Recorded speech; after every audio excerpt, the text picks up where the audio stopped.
what? I got a fever. And the only prescription is more.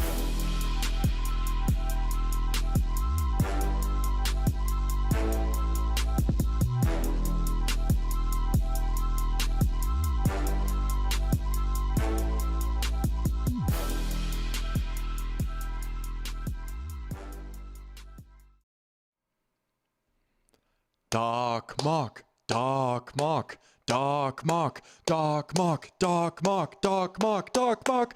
Let's go! Let's go! Ladies and gentlemen, welcome to a very, very special live show. This is one of my favorite streams that I do all year long. It's time for the one, the only, the third annual Doc Mock, the one and only mock draft that I do the entire draft process. This one is for all the marbles. They're saying it's the best mock draft out there. It's the one that does the best job of towing the line of realism, what I would do and what the team should do and what they will do. It's the perfect blend of everything. It puts Daniel Jeremiah to shame. Let's freaking go. It's Doc Mock time. I've been tapped in. I've been locked in, grinding the tape, taking notes, analyzing the board, analyzing the order. And I think I've got my best one yet, man. We're going to put it to the test next week already for the NFL draft. But today, we're going to go ahead and put together what I think is the ideal, the perfect first round. It's been revealed to me in a dream, baby. Let's go, dude. I'm so happy. I'm so fired up. But as always, y'all know the drill. If you're in here, feel free to say hello in chat. Looks like we got Caden and Jack in here already. What's going on, fellas? Jack saying yo. Man, I gotta say, and such a hard life, right? But as a Seahawks fan, mock draft season, tough. Gotta wait all the way to 32 to get your pick, right? Gotta scroll all the way down. Come draft night, you gotta wait all the way till the very end for your team to pick. But, you know, that's probably a nice trade to make for the reason why you're picking 32, right? The Raiders, I feel bad for Raiders fans too during mock draft season because they have the first pick and like if it's only a one round mock, like you know who you're getting, right? You get very little analysis outside of the top pick, which is kind of a shoe-in. Oh yeah, the Packers. Yeah, I wonder who the Packers are going to pick here tonight. Yeah. And the Falcons. You know, I decided to throw on the Falcons t-shirt. One, cuz you know, I had to rep the A little bit, right? But two, like, you know what? I'm going to throw on some merch of a team that's not picking in the first round here. So it doesn't look like I'm playing favorites, right?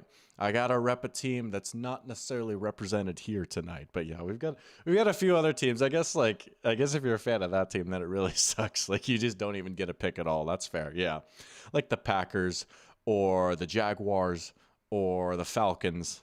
I think those are the three, right? So yeah, I guess and the Colts. Yeah. So I guess that's kind of tough, but you know, maybe we'll throw in a Packers pick or something. I don't know. We'll see. I will say, to clarify, I kind of hinted at this last week. Ended up not going with it. I was thinking about doing 2 rounds. We're going to keep it simple just for time's sake. And honestly, like once I was getting to the back end of round 2, I was like, started to get a little bit hazier. It's like I could probably put together a second round, but not feel amazing about it. But this first round, I feel great about. I feel ready to dive in. There is so much that I want to talk about, man. I cannot wait. Put the Packers jersey on this guy. Now, I've worn that thing enough. Hey, I will wear it when I need to. That's what I'll say. I will wear it when I need to. When the Vikings are stupid losers and they lose to the Packers, it'll get thrown on and I'll be a man of my word. But if I don't need to, we don't got to be doing that. It's okay. It's okay. Jack is saying the Hawks should just trade down. Yeah, probably. Well, we'll see how the board plays out here tonight. I don't know. I could see a scenario where there's a player sitting there at 32 and it's like, shoot, yeah, let's just take him, right?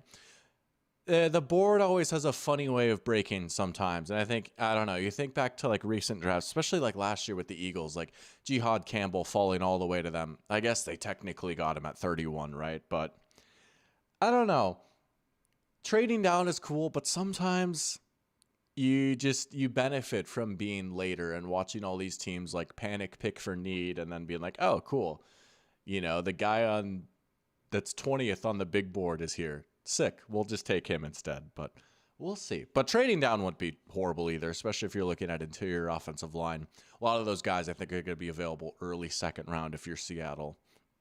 Maybe the only guard that you might want could get taken before you. I don't know, but that's a conversation for the mock draft.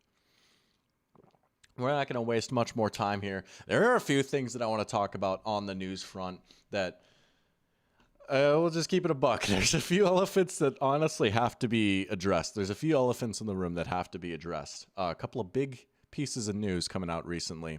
Most recent, last night, Ruben Bain, someone who we're going to be talking about here in a few minutes, reportedly involved in a car crash and where a person later died. This happened back in 2024. And, well, here's what I'll say. I'm not a legal expert, and I haven't read the documents or anything like that, but I have done a fair amount of reading on this exact story here. And I think this headline makes it look horrible. It makes it look like, oh my gosh, new Jalen Carter dropped, right? Or something like that. But I will say, he was cited for careless driving. However, the charges were quickly dropped by the family of the person who was involved in the accident. The person was in a coma after the accident and then passed away about 3 months later, right? I don't know. The family gave a statement to the news outlet that reported on it saying that it was an accident and that they wish him the best. And I don't know. I mean, it sucks, right? It's obviously not good, but it's not like he was drunk driving or anything like that, you know. And a lot of people have come out saying that NFL teams have been aware of this and they've been vetting it during the combine. It's not great news, obviously, right? It sucks that it happened. But I think if you were to see this headline, you might immediately think, oh my gosh, like he's not going in the first round anymore. It's a tough situation all around. We'll see. It might tank his stock a little bit. It's been reflected in some mock drafts that I've read in the past day or two. Here's what I'll say. For clarity's sake, it will not necessarily affect his stock in this mock draft that I'm about to do in a few minutes, just because, I mean, who knows? All it takes is one team waving it away and picking him in the top 10, and it's a non-issue, right? You know, Jalen Carter still won 8th overall, you know, or 9th overall. You know what I'm saying, right? And the Carter situation seems 100 times worse than what happened here, but still not good, obviously. And again, like, I haven't read the reports, but that's kind of the information that we're working with right now as far as the Ruben Bain situation. We also got Sideline Steven here. Appreciate you tuning in, man. Saying the mock draft starts at 3, folks. Mendoza apparently goes 1. We all know Jack Strand goes 2. Let's go. This guy's on the agenda right here. Sideline Steve, man. Let's go, man. This guy knows right here. Appreciate the follow on TikTok as well, by the way. I see that you're on there now, too. I'm going to have to go and give you a follow back, but I saw that pop up. I was like, hey, let's go. Actually, I might have followed you back. I think I did, but let's go, man. We got a real ball knower in chat. Shout out Jack Strand. If you know, you know, man. Let's go. Okay, I did. That's good. But I will say I think the draft really does start to get interesting at 3. Maybe you could argue it gets interesting at 2. I feel fairly good about what's going to happen at 2, but who knows? There's been some smoke around a couple of players going at 2. All right. The other thing that we're just going to talk about this quickly. We're going to make this quick because this, I truly do not have a lot of information to work with right now, but I feel like it's too big of an elephant in the room to not address. And I do think there is a chance that this could eventually evolve into a real serious bombshell of a story. Right now, you could argue maybe it's just silly gossip and internet meme fodder. And I think right now that that's true. It's mostly just whispers and speculation. Some of y'all, probably a lot of y'all, are already familiar with this, but for those that aren't, iconic, influential, impactful NFL insider Diana Russini of The Athletic, also with the New York Times, you know, parent company, all that stuff, right? Big player in the NFL media space, was seen with some interesting photos of her and Mike Vrabel. And I say interesting, that makes it sound a lot worse. They're at a couples resort of sorts in Arizona. They're like hugging and holding hands and they're chilling by the pool.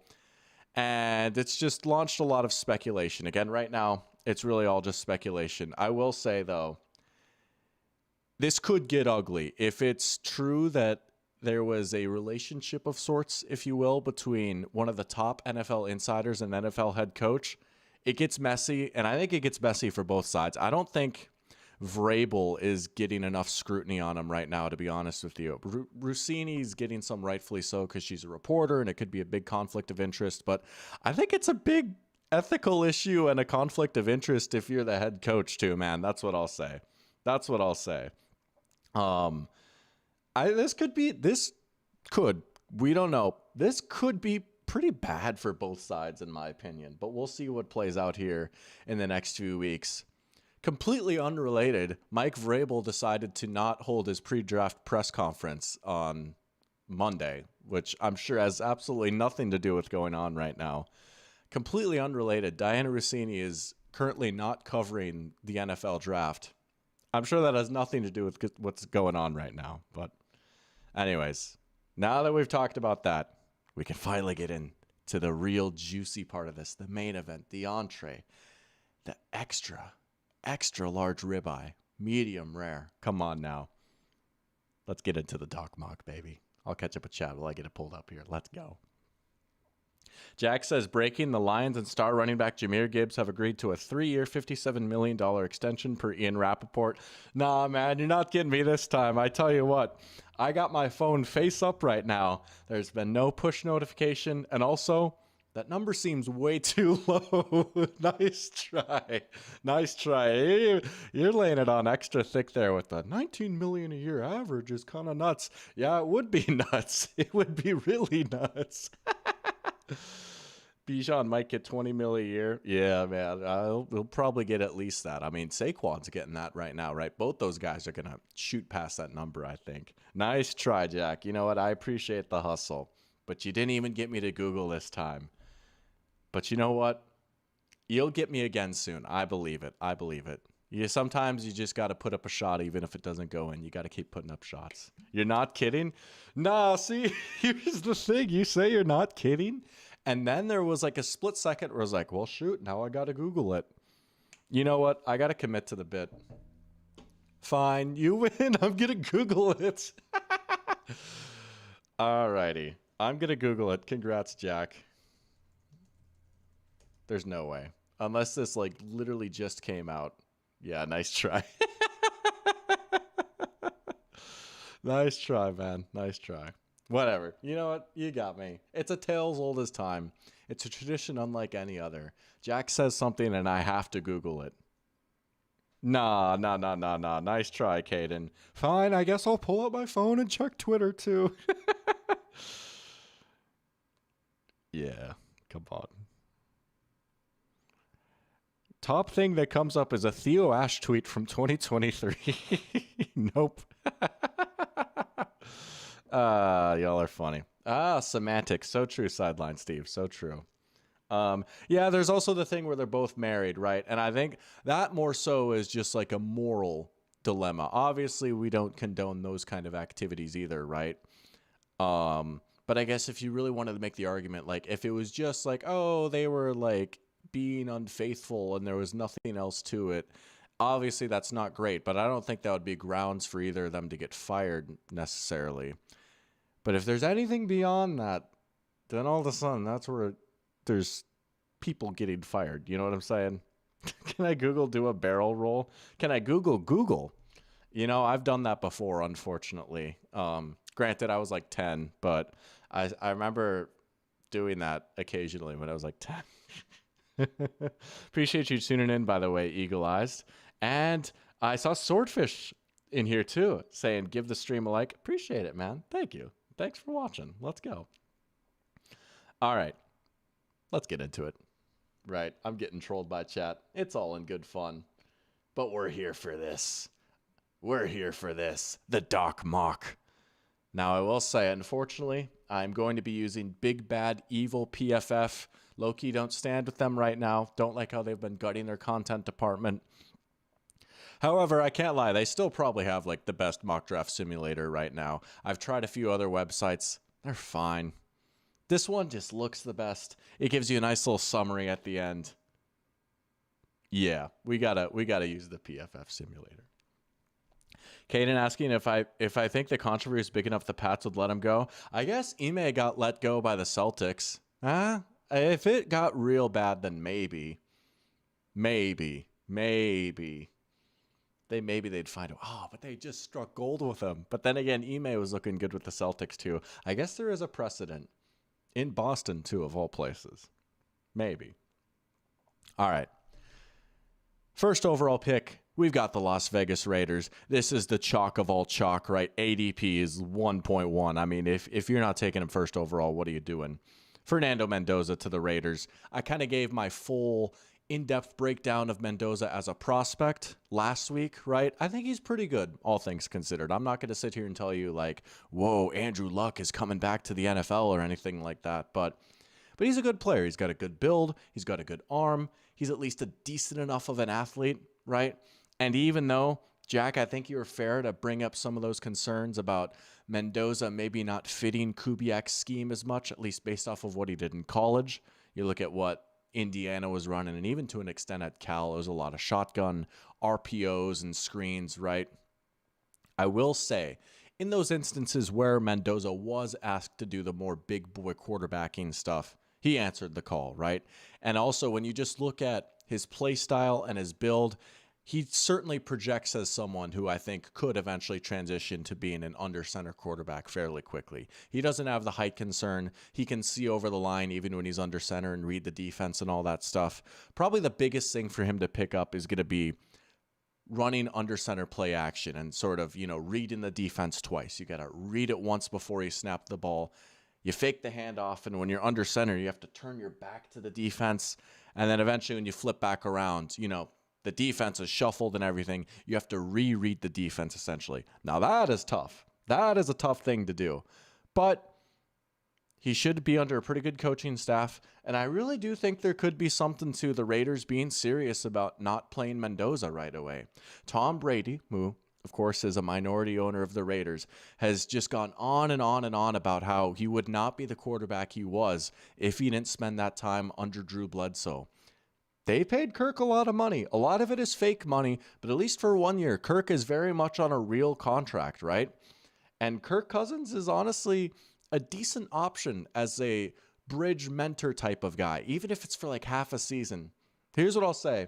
It would not shock me if Kirk Cousins started at least five games for the Raiders here this next season. I think they could even bench Mendoza for like a month or something, give him that feeling out period, and then turn him loose second half of the season. So I think there could be something to that too. I think it's a pretty good spot for him, all things considered. I like the moves that they made on offense during this offseason. And I mean, their quarterback room is horrible right now. I mean, they've put off addressing quarterbacks, save for getting Geno Smith for a while now. You got to do it. You got to do it. Sam Darnold, dude, he scrambled the words even, and I could still read it. Sam Darnold is a champion. Yeah. Mendoza's sitting out Kirktober, Cows Anonymous is saying, so true. That's actually like the 200 IQ play right there. You start Mendoza for September to let him like take his beating and learn a little bit. Bench him in October so you can get Kirktober, go undefeated then. And then Mendoza uses October as a learning period. Bench Kirk for November, right, when he starts to cool down a little bit, and then the hype builds up, and then you put Mendoza back in. And all jokes aside, I don't know. What would there be some legitimacy to doing something like that, aside from like the Kirktober jokes? Would it almost make sense if you were going to sit your rookie quarterback for a little bit and like you knew you weren't going to be a playoff team this year or anything? Would it make sense to throw him out there for a few games, see where he's at, and then, if he plays well, sick, keep him in there. If not, okay, we've got Kirk. We're going to rein it in. Let's work on what we learned from these first 4 games. Low-key, I'm surprised that like no team has ever really tried that before. I wonder if there's a precedent for that. That might be a rabbit hole that I'll have to go down later. But Kirktober jokes aside, could be an interesting strat. I don't think they'll do that though, but that would be fun. And appreciate you watching, Cows. As always, let's go. At least 5 guys. I'm missing something. At least 5. Yeah, because I misspoke. At least 5 games. Dude, I'm thinking about burgers right now. I got a problem. He's a good mentor. Yeah, I mean, look, like, At least this time around, Kirk won't be surprised when his team takes a quarterback. You know what I'm saying? He's not going to find out 20 minutes before. I think now that Kirk kind of understands where he's at in his career, yeah, he'll be a pretty good mentor. But Mahomes and Alex Smith. Oh yeah, well, they put in Mahomes for the final game of the regular season his rookie year when the Chiefs had already clinched a playoff spot and everything, and they're like, okay, fun Mahomes game time. Oh, what if they did that though? That would have been interesting. This is like a better version of Russell Wilson and Dart last year. Yeah, that's a great point. That's a great comp right there. I like that. All right. Dude, I spent more time on Mendoza to the Raiders than I thought I would. I mean, again, this is the layup. This is the easiest pick of the draft right here. You could argue the draft starts at 3. Maybe it starts at 2 now. Arvell Reese has certainly been the chalky pick here. And again, before I go any further, now that we've got the obvious pick out of the way, disclaimer that I gave at the beginning, in case you missed it, this draft is sort of a blend of what I would do and what I think the teams will do. I'm going to be somewhat realistic, right? I'm not going to be like, David Bailey sucks and he's going 27th overall or something like that. Like I'm going to have it grounded in realism, but I'm also going to be sprinkling in some of my own opinions in here. There might be a few big swings here too, because there's always a few shockers in the draft. So with out of the way, the big conversation right now for the New York Jets at 2 seems to be between Arvell Reese and David Bailey. I personally still might pound the table a little bit for Caleb Downs too. I think that he would fix a lot of problems on their back end, and I just think he's an awesome player. But for the Jets, I am going to go the more popular pick here. I am going to go Arvell Reese. Like I was talking about last week, there is a lot to like with this guy. Sky-high potential. The biggest caveat is you have to have, in my opinion, a clear plan and maybe a little bit of patience if you're going to draft Arvell Reese. I don't think that you can just take him and be like, yep, we're putting him at edge. All right, where's my 12-sack season, please? Right? I don't think it's going to be quite that simple. He is a special, unique player that played a lot of off-ball linebacker in college and occasionally lined up at edge. And he certainly has, maybe some of the traits and the physical tools of being a good edge, but he does not have a ton of experience there. Also, we've seen this archetype of player pop up a little bit more in the NFL where, yeah, they just kind of do a little bit of both. Maybe being a tweener isn't the worst thing in the world. The Jets also look to be switching to a bit more of a 3-4 type of defense too, so I think if you were going to put him at edge, having him as a 3-4 edge makes a little bit more sense than having him be like an out-and-out defensive end, hand-in-the-dirt type of guy, right? You at least have a little bit more of an easy avenue to drop him back into coverage. And Matt, but I still think like in a perfect world, he would have snaps split 50-50 between off-ball linebacker and edge. I think that's the best way to use him. And I just really, really hope that that's what the Jets or any team that drafts him would do, because seeing what the Falcons did to Jalen Walker last year made me so sad. Like, he had a fine season, but he's so much more than that, man. You got to know what you're signing up for here. I like to think the Jets will, though. And if Aaron Glenn ain't the coach, then the next guy will. So he's a beast. Yeah, Cows is saying he's going to be a great guy for the next coach in New York, probably, But even if Aaron Glenn is there, I mean, he's like souped up Derek Barnes, who Aaron Glenn loved in Detroit and used in a variety of different roles. That's like the silly way of putting it.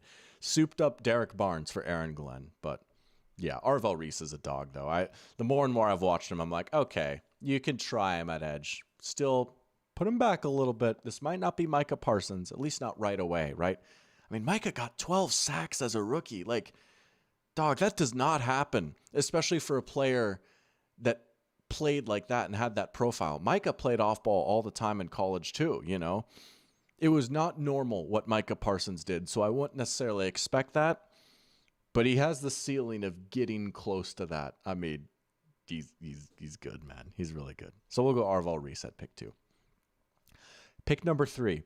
We've got the Arizona Cardinals, and this is where I think most people would say the draft really, really starts. A lot of options on the table here for your Arizona. pretty wide open. It says you need a quarterback, right? But I don't think they're going to be going quarterback here. They're certainly not going Ty Simpson or anything third overall. But you've got a lot of great players to choose from here. Probably not Jeremiah Love. Got a lot of running backs in there. You could certainly go Sonny Styles. You could go edge if you wanted Bain or Bailey, or you could go offensive line. I think those are the spots that make the most sense for the Cardinals here. What if the Cards take Ty Simpson in real life? If they did, I have to imagine they'd be trading back into the first round and not doing it at third overall.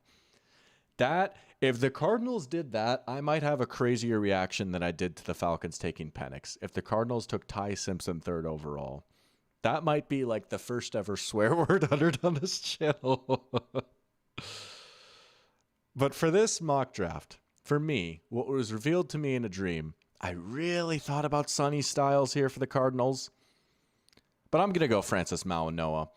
Definitely the safest, most dependable offensive lineman in the draft. A lot of experience at Miami. Projects to be a right tackle or a very good guard in the NFL. You've already got Paris Campbell over at left tackle. Right tackle was a huge issue for the Cardinals last year. I think you certainly use this year to give Mauigoa a shot at right tackle.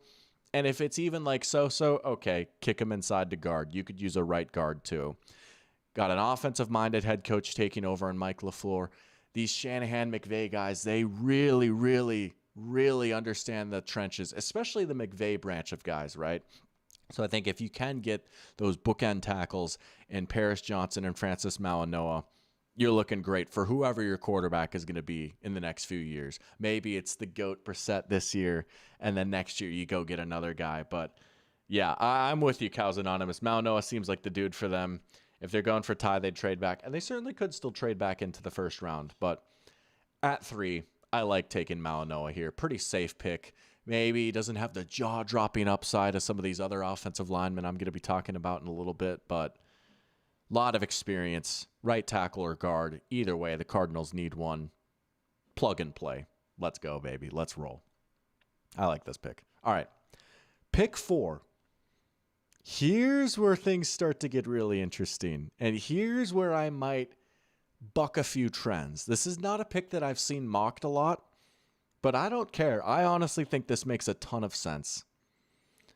I'm going to have the Titans go Ruben Bain Jr. here. I think Ruben Bain is a phenomenal player. He's my top edge of the class. I have Arvell Reese as his own thing, right? I had my whole I don't care that he has short arms rant for Ruben Bain last week. Robert Saleh comes in as their head coach, going to be overseeing the defense as well. And I've seen a lot of people say that Ruben Bain isn't necessarily a Saleh guy, and they cite the arm length. And I think that's fair, sure. In the past, Saleh has liked his longer guys.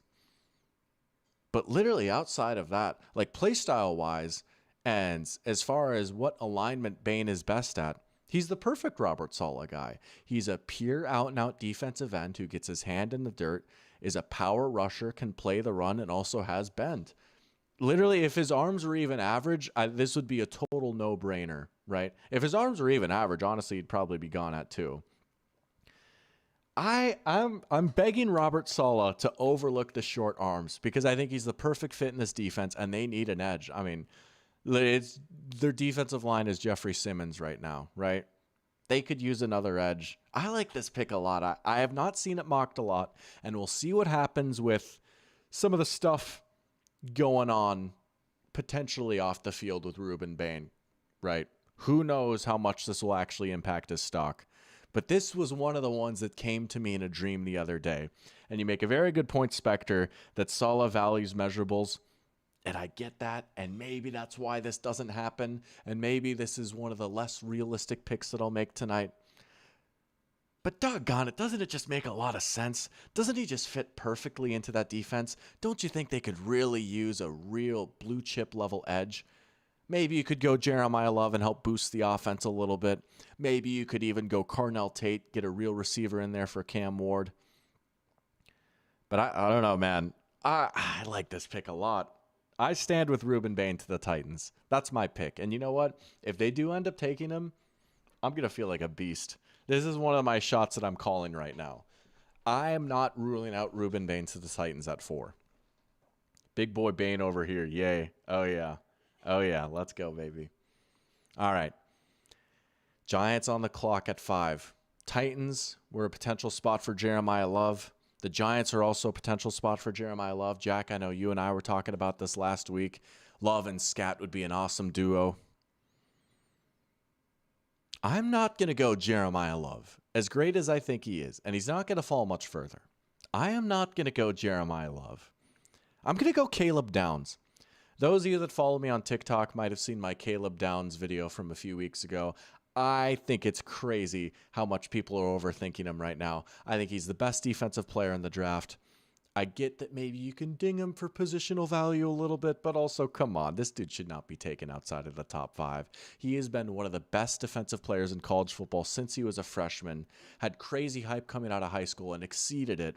He is so unbelievably smart. Like, it's just not often that you see guys this smart and this pro-ready coming out of college. And I think because of that, his explosiveness and his athleticism almost gets underrated a little bit. You know, I read a very interesting stat earlier today.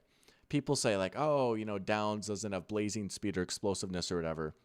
I did not know this. Caleb Downs has had 10 punt returns in his career in college.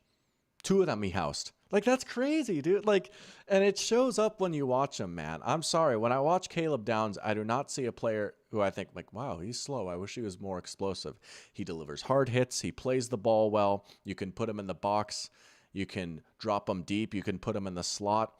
And I look at a Giants defense that just had horrible, horrible safety play last year. God bless them. But, man, they just got killed by Tyler Nubin last year. A defense that otherwise has a lot of talent.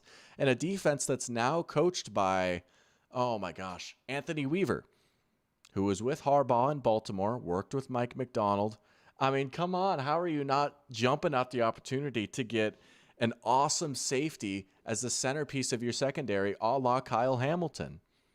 Kyle Hamilton went at 14th because, oh my gosh, he's a safety. How could we take him this high? Dude, just do it. Just do it. Maybe you could argue Carnell Tate here. You could argue Jeremiah Love. You could argue Sonny Styles. But Caleb Downs would just fix so many messes on this Giants defense. Cows is saying Downs is awesome. He's so complete. Yeah, dude. This would be a home run for the Giants right here. Again, maybe not totally realistic. I'm starting to accept the fact that there is a chance that Downs might fall a little bit. He might actually make it all the way down to the Bengals at 10. I don't think he should. And in this case, the doctor is overruling realism. And it's somewhat realistic. It wouldn't be inconceivable if they made this pick, you know? But yeah, I thought you were talking about Caleb Downs and Mike McDonald. Both are handsome, right? They act like 2 legends cannot coexist. Sideline Steve is saying he's okay with hesitating about a safety high, but he is not a safety. He's an eraser. Yeah. No, you know, if this was like Dylan Thieneman we were talking about at 5, then like, okay, yeah, that's maybe a tad bit much, right? Sometimes you just have to make an exception, though. Sometimes you just have to make an exception.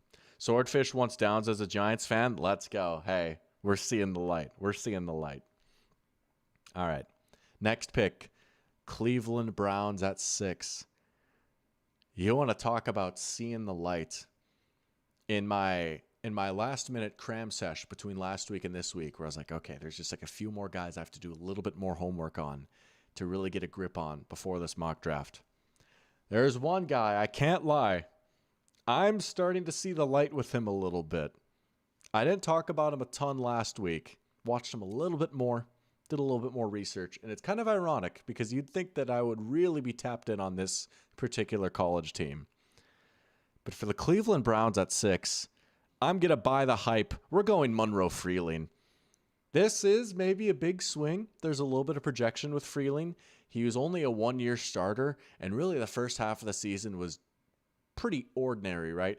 But he really started to ramp up second half of the season, and I'm going to be saying this about a lot of players, but probably more so about Freeling than almost anyone else that I'll say. Rare traits. Unbelievable size. He's 6'7", massive wingspan, good frame, good weight, good base and anchor on him. Freak athlete, a crazy mover. I mean, he projects to be a left tackle. There's some of these tackles that we'll talk about, like Mawanoa, Spencer Fano, right? maybe you feel a little bit better about them at guard. Will Campbell last year, maybe you feel better about him at guard. Not Monroe Freeling. He is a left tackle all the way, man. This is a lofty comparison, and in no way am I saying that he's going to be as good as this player, but at least as far as build, athletic gifts, and play style and what they are capable of doing, Monroe Freeling really does remind me a lot of another guy that used to play left tackle for the Cleveland Browns. That's what I'll say. You compare him and Joe Thomas side by side, there's a lot of similarities, man. And Freeling's got a way to go still. He's got to be maybe coached up a little bit more. He might be a slight project. There's a big swing at 6, but we've seen some project tackles work out in a big way before getting taken high.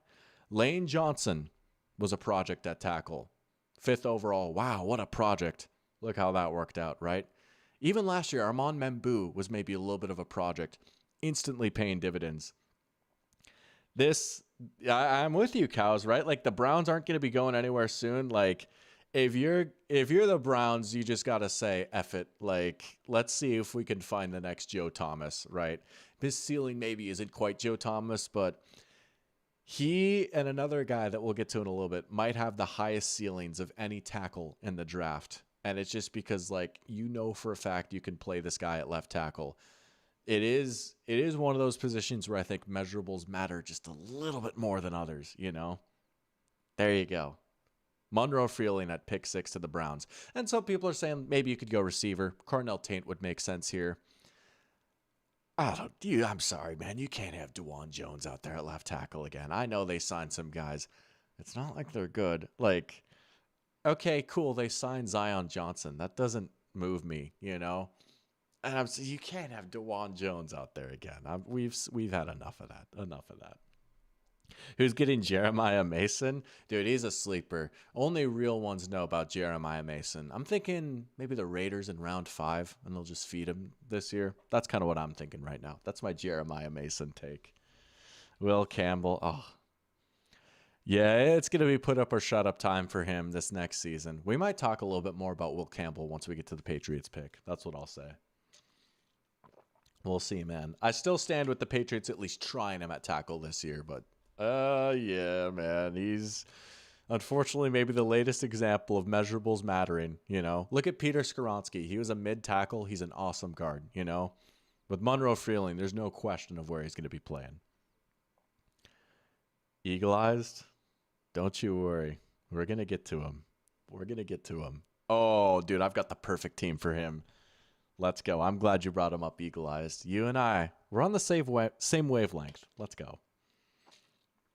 All right. Pick 7, Washington Commanders. The slide finally ends.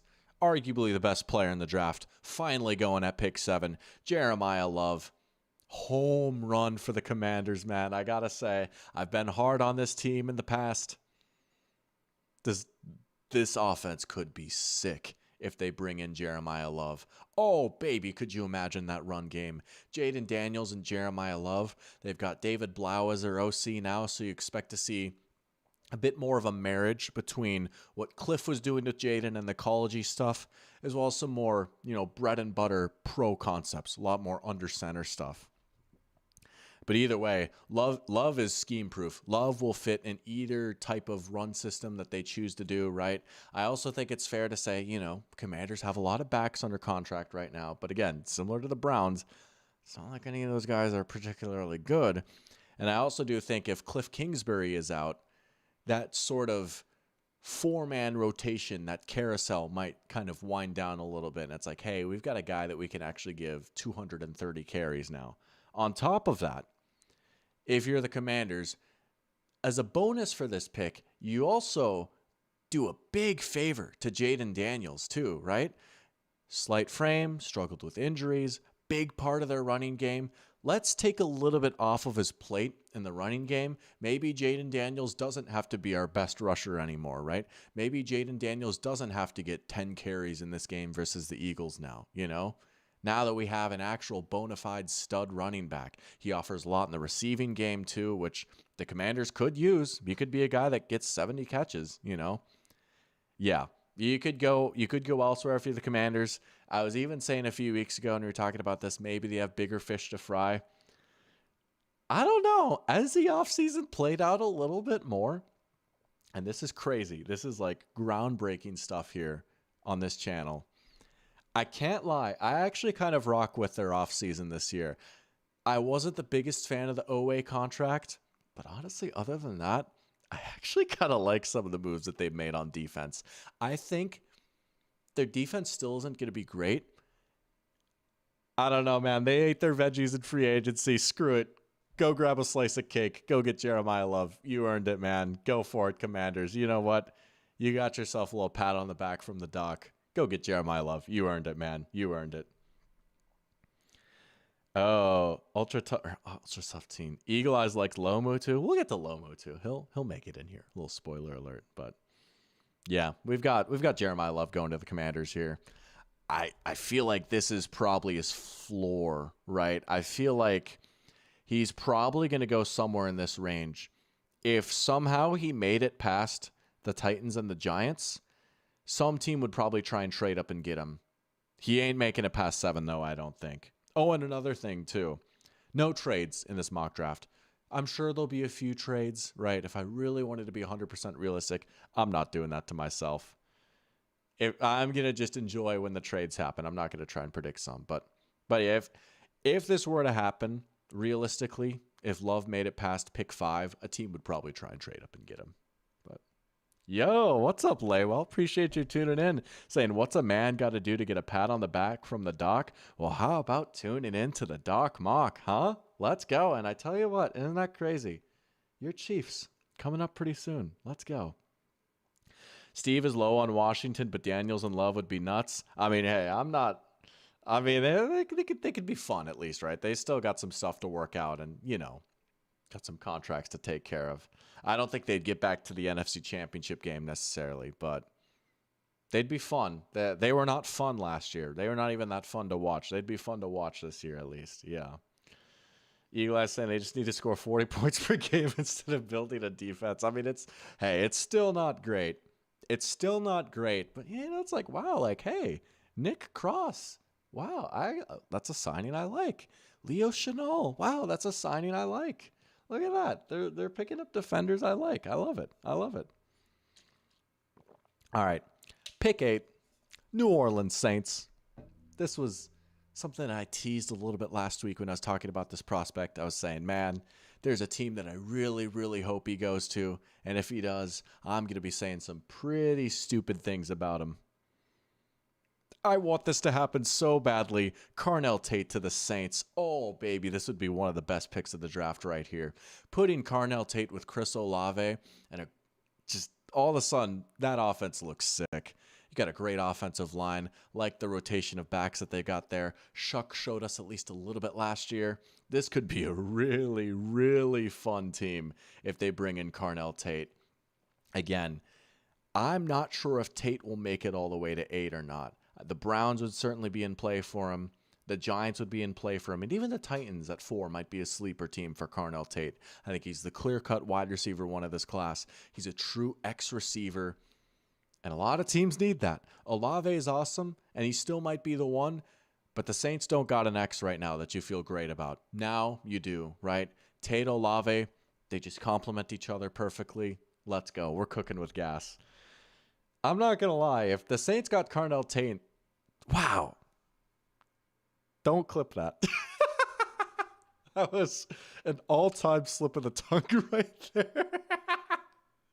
It's because of the Saints screwed it up. That's why. If the Saints got Carnell Tate, T-A-T-E, if the Saints got Carnell Tate, they would be the early favorites to be the team of Dr. Pigskin. The vibes would be crazy, man. I would be so hyped if they got him. This would be like Teterow McMillan to the Panthers all over again. Let's go. Spectre, hot take is Tate is wide receiver 1, even if Tyson has no injury issues. I get it. He's awesome. He's a complete receiver. Sometimes you see those big-bodied X guys and you get worried like, oh, they can't get open, they can't separate. Not Carnell Tate. Very complete route tree. Even's got a little bit of yak ability. He's not like Debo or anything, but he could do a little bit with the ball in his hands. He's nice. He's nice. Oh yeah, yep. Let's see if Shuck is for sure the guy or not, right? Load up for him. Maybe you could go defense if you're the Saints. There's a couple of defenders that are really falling right now, but oh, don't you just want to see Carnell Tate in this offense? That'd be sick. That'd be sick. All right. Pick 9. Here we go. It's Chiefs time. Kind of a weird sight seeing him pick this high. I'm going to have the Chiefs and David Bailey slide right here. I've been on the record saying, this might sound tough for the Chiefs fans, but I can justify this. I've been on the record saying that I've been maybe a little bit lower on David Bailey. Again, not saying he's horrible or anything. You know, still, obviously should be a first rounder. I have some concerns maybe about how he plays the run, if he's got the most complete pass rush plan, or if he just kind of fries college kids with ridiculous athleticism. Granted, sometimes you can fry NFL players with crazy athleticism too, right? But I will say, if David Bailey is going to go in the top 10, this is a spot that makes a lot of sense in Kansas City, where you've already got that more powerful pocket pusher type and George Karlaftis on the other side. You've still got Chris Jones up the middle. Granted, he's getting a little bit older, but you still need a little bit of juice up front. You need a little bit more just oomph to get after the quarterback, right? That's where David Bailey comes in. At worst, he could still be an awesome, just like pass rush specialist. And I think at 9, all of a sudden, taking that big swing on, wow, this could be a guy that gets 14 sacks is a little bit easier to stomach. Also, if you're Kansas City, you've got another first-round pick to play with as well. This is kind of an awkward tweener year for the Chiefs, where it's like, we're kind of rebuilding, but we still want to be good. This is a spot that I think makes a lot of sense. This, again, maybe not the most realistic pick ever, but he's still at least going in the top 10, right? This is a kind of way to reflect that I'm not necessarily high on David Bailey to the point where I'm like, yo, Jets at 2, let's go, you know. But Chiefs at 9, I like that a lot more. Still top 10, certainly has top 10 upside and talent. And I think going to Kansas City might give him a better chance of unlocking his talent. I know the draft doesn't always shake out perfectly like that. Who knows, man? Maybe the board does play that way a little bit, but the Karlaftis and the anti-Karlaftis, pretty much, right? But you know what? Sometimes it's nice to have those polar opposites that kind of complement each other a little bit. Eagle Eyes has Sadiq to the Chiefs. There's been a lot of smoke around that too, right? Kelsey probably in his last year. I know he got the 3-year deal, but void years, people. Void years, right? A lot of fake money in there. A lot of fake years in there. I could totally see that. They need to beef up their pass-catching unit a little bit. Yeah, they got to pick later. They might be able to do that too. But I could potentially see Kenyon Sadiq to the Chiefs at pick 9. 9 might be a tad rich for Sadiq. Maybe not. Maybe not. We'll get to Sadiq in a sec. All right. Bengals at 10. Dude, they're doing backflips in the war room right now. I got to say, Bengals at 10 are in a pretty good position for this draft, with them really, really, really needing defense. Just the way that the board is shaked out, I think even with a more semi-realistic mock, you pretty much always see the Bengals end up with Caleb Downs, Mansour Delane, or maybe Ruben Bain, right? In this case, Sonny Styles is still on the board, so they're going to take him. The Bengals are in a very good spot to go best defensive player available. There are a lot of good defensive players in this draft. It's kind of weird in that I think the defensive side of the ball is maybe a little bit stronger than the offensive side. But offense is always going to break ties occasionally, right? Like, you got a quarterback going, you got a few tackles going, a running back, a receiver. Like, the Bengals being at 10, they're probably going to land one of the 5 best players in the draft. I think there's a strong chance that they land probably not Sonny Styles. I don't know that he'd fall to 10. Maybe. He ain't falling past the Bengals, though. But there's a good chance that they either get Delane, Downs, Styles, or Bain. And I think any of those 4, if you're the Bengals, you're like, holy crap, how did we do that? How did we do that? Bengals should take Mekhi Lemon to play into their strengths, dude. They so would. Average Duke Tobin pick. Well, no, you know what's funny? I say that, actually. When you look at the Bengals' track record of drafting, they have been going defense. They've been trying to fix their defense. They just keep whiffing on guys. But that would, I mean, That's still a very Bengals moment, though, right? Taking an offensive player. They've been trying, but Sonny Styles, I mean, you know, it's funny. Last week I said if you go in BPA, he ain't fallen too far. I guess he fell here. But I really like one of these guys is gonna fall. Maybe not. Styles might be the least likely of like Bane or Downs to fall to the Bengals. But he might. Eagle Eyes loves Eli Stowers. He's the quarterback at your high school for the year that you're. That's sick. You know, I knew he had a little bit of background at quarterback, and that explains some of the freak athleticism.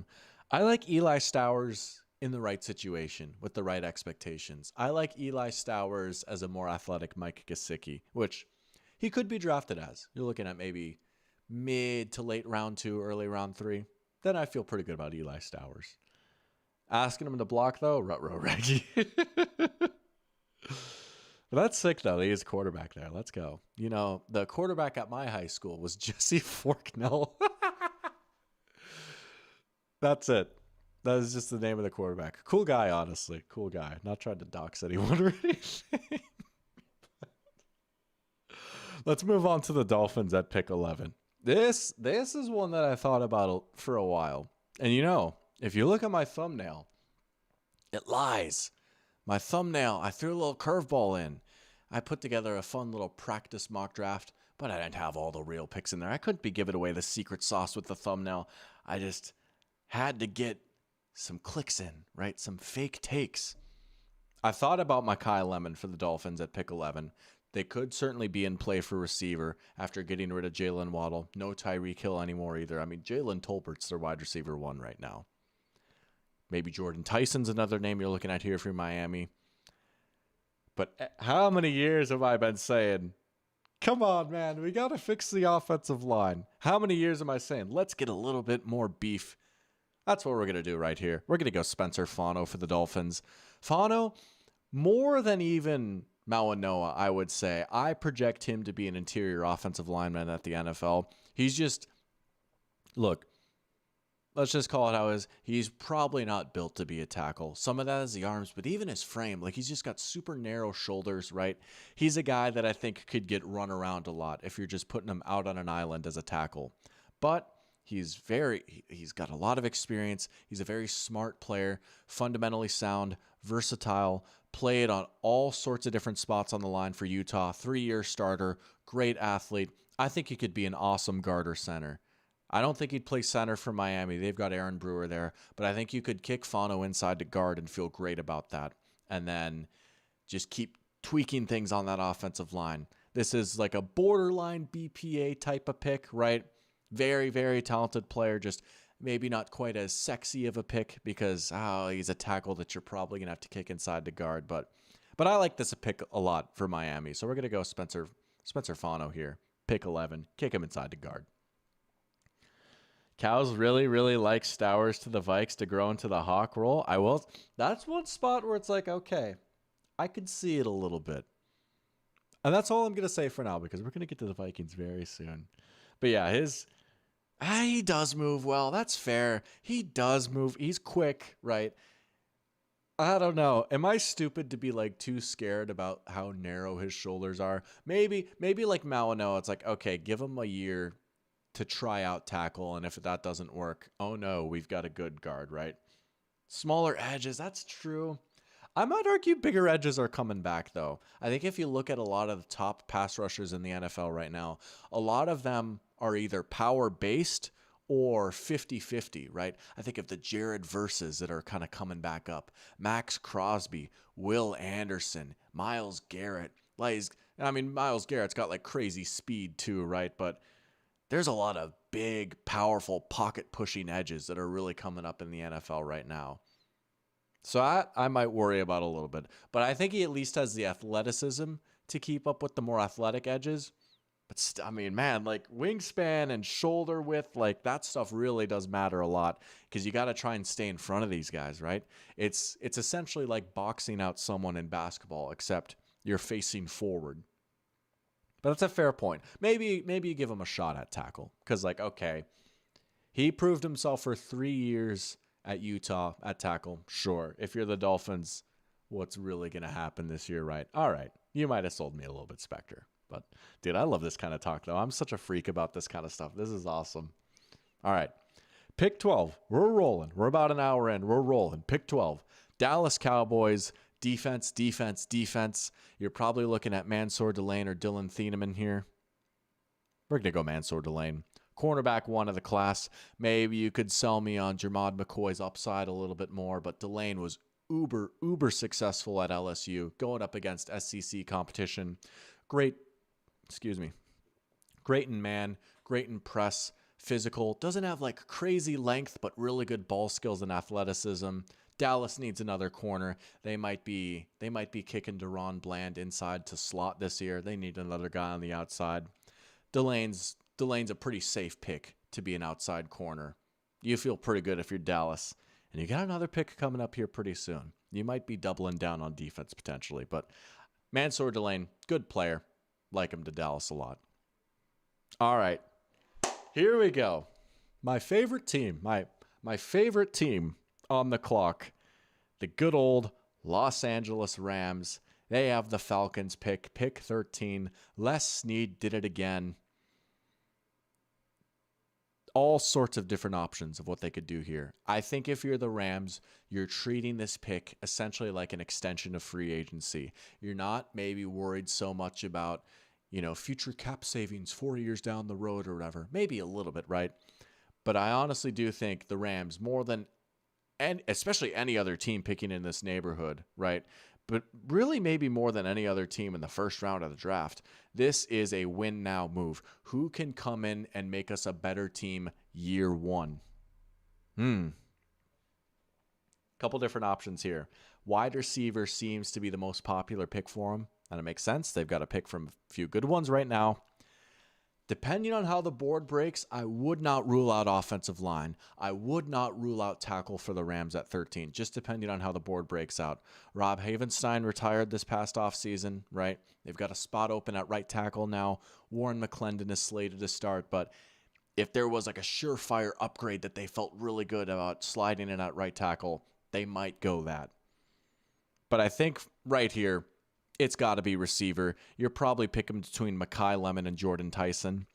There was a moment where I flirted with Omar Cooper just because he seems so Sean McVay coded, and I think he'd be an awesome fit in that offense. I thought about just saying, screw it, and taking Omar Cooper at 13. We're going to go Mekhi Lemon, though. I know this is kind of the basic pick for the Rams. Last week, I talked a little bit about how, he's not quite Amon-Ra St. Brown because he maybe doesn't quite bring that same level of blocking that a St. Brown or even like a Khalil Shakir or a Cooper Kupp does. Some of these more slot-only type of guys, right? But they do have Puka for that. He can serve as the insert when they're running these 2 and 3 wide receiver sets. So they have that blocking receiver.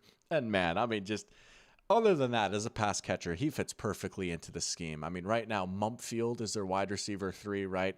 You put in Lemon at the slot, Puka as the Z in motion, and then Adams as the isolated X on the other side. You've got that rotation of 4 tight ends.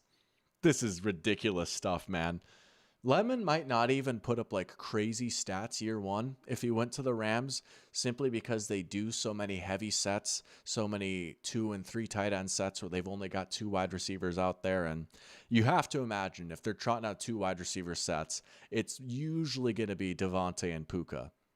So I won't even say like, wow, Mekhi Lemon's going to catch 85 passes. Like his stats might be so-so, but just the fact that you have that extra guy to account for when they do come out with 3 wide receivers now. That's just another thing that defenses have to account for. What are we going to see this drive? Is it going to be a heavy personnel drive, or are they going to spread it out and sling the ball across the yard? You really don't know.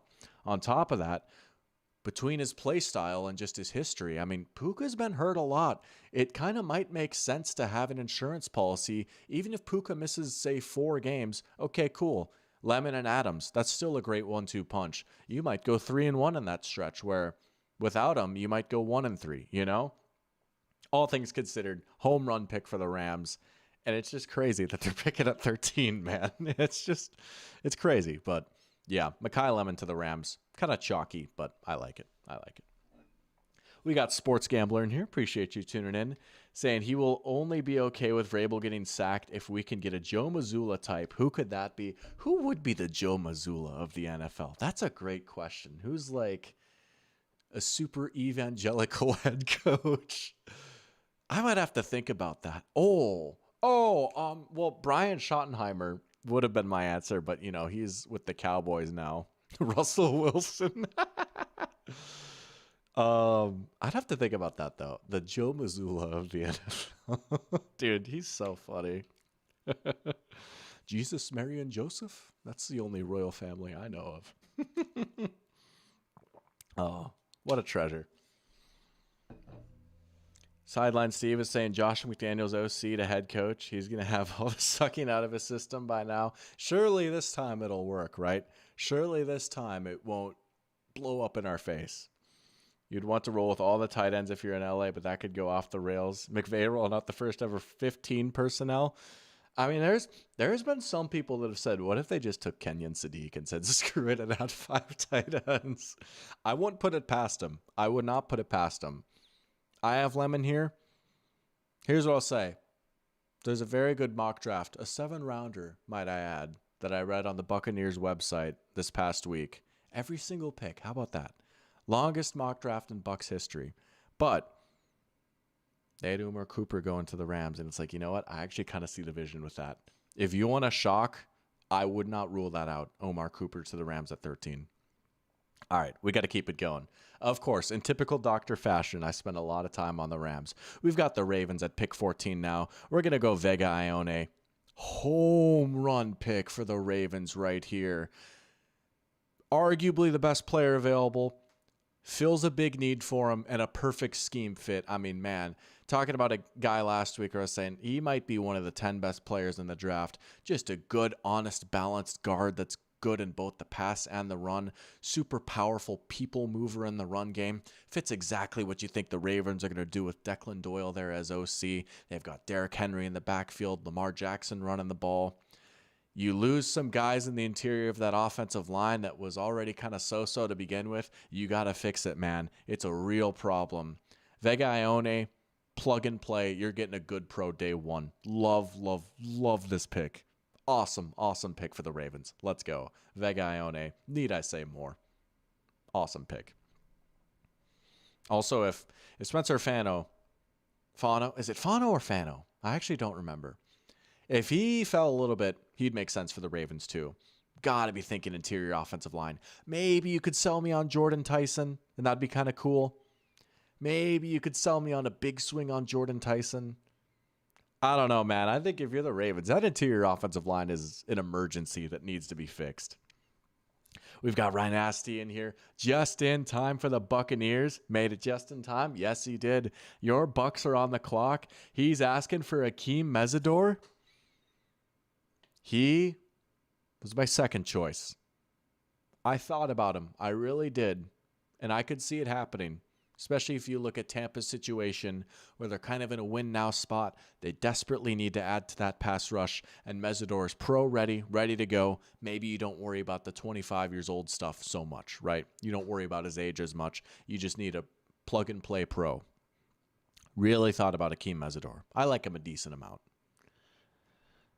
But I think if you're Tampa, you also need some bodies in the secondary. I think that's kind of one of their underrated needs right now. PFF doesn't even have it listed as a need.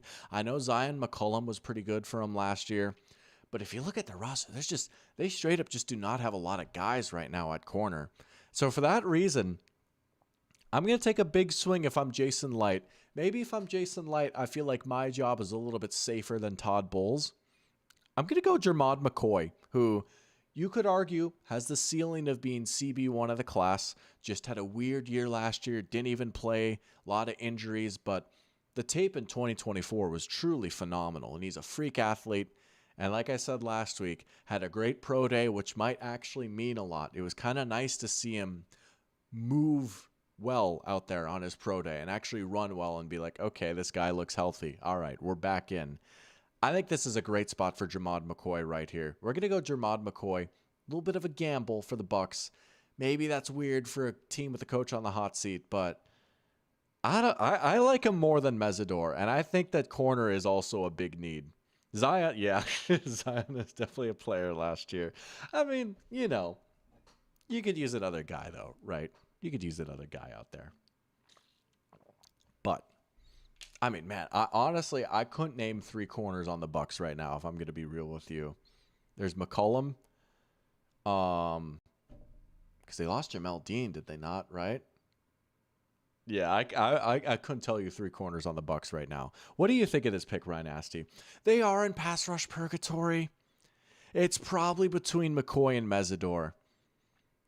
I like Mesidor a decent amount. He's fine. He's pretty good. He's a first rounder, and it's some of it's not even the age stuff necessarily. I do think he really benefited from playing with Ruben Bain. I don't know.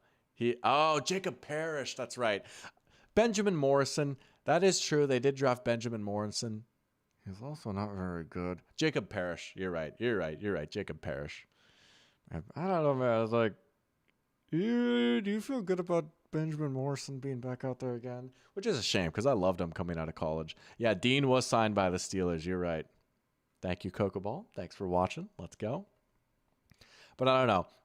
I want your honest opinion on this pick as a Bucks fan, Ryan Asti, and I will take the smoke. I know last year my Bucks pick wasn't necessarily popular, and it ended up not happening. I ended up taking Shamar Stewart last year, which I guess Hakeem Mesidor.